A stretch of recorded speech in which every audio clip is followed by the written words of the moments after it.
Well, this is it. It's our 1-year anniversary of Will It Print Wednesday, and we're going to start by prepping the hatch for 3D scanning.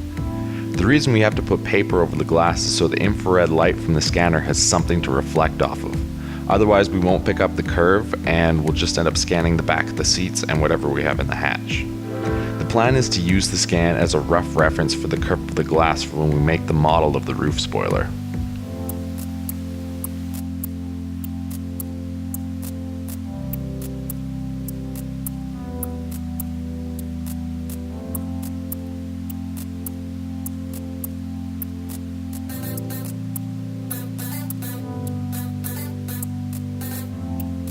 Once it's all scanned, we'll make up the model in Blender so we can print it all out. We spent a little bit too much time on the model, so we're just going to skip right to the printing. This time lapse is a good example of what nozzle size does to print time. The machine on the right making the red pieces has a 0.8mm nozzle putting down 0.4mm layers and is running at a speed of 25mm per second.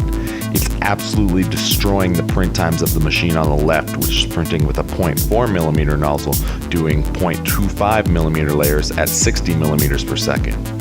The red parts are bigger and they take only 3 hours, where the smaller blue ones are taking 4.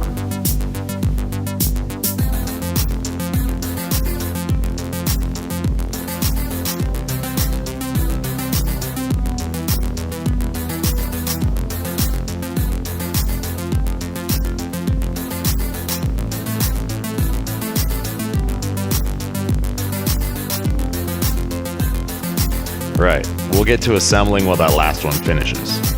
We put these nice alignment holes in so it's easy to keep things straight, and we're going to cut the heads off some screws so we can use them as our pins.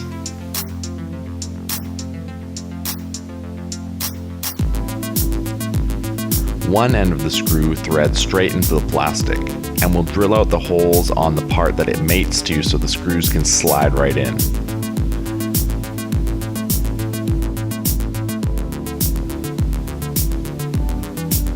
We're going to use some CPVC cement to hold it all together, and we'll just brush that right onto the joint.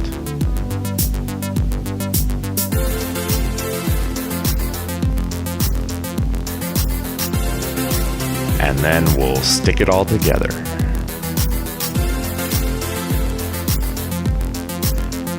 When it's all said and done, it looks like this, and now we're ready for install.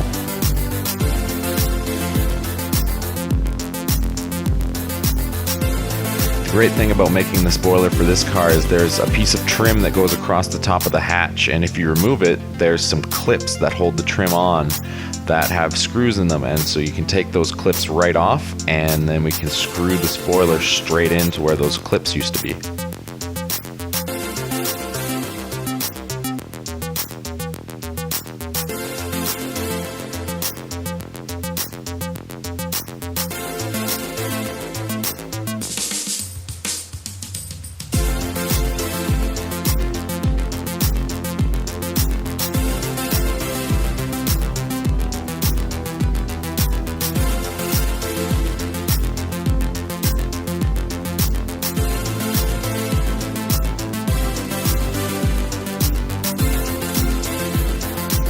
Definitely far from perfect and it needs some tweaks, but it's not bad for being thrown together in whatever spare time we've had in the last few days. The final version's definitely going to sit nice and flush, and we're going to smooth it out with some body filler. Of course, it's not going to be red and blue, it's going to have a few nice coats of black paint. So keep an eye out on our Instagram because we'll be posting the finalized pictures of it there.